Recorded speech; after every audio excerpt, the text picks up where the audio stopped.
அளக்க முடியாதது, சத்தியம் ஞானம் அனந்தம் பிரம்ம. வேத வாக்கியம் சொல்றது, உபனிஷத் சொல்றது, சத்தியமானது, நித்தியமானது, ஆனந்தமயமானது, எல்லையில்லாதது பிரம்மன்றது.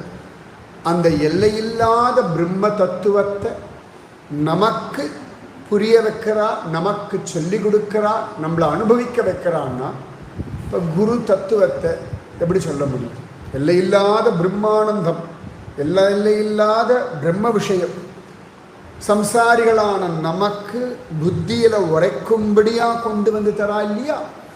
அதனாலே சத்குருநாதன் அவ்வளவு பெரியவர் அப்படின்னு தான் பாகவதம், ஸ்ரீமத் ராமாயணம் எல்லாமே சொல்கிறோம்.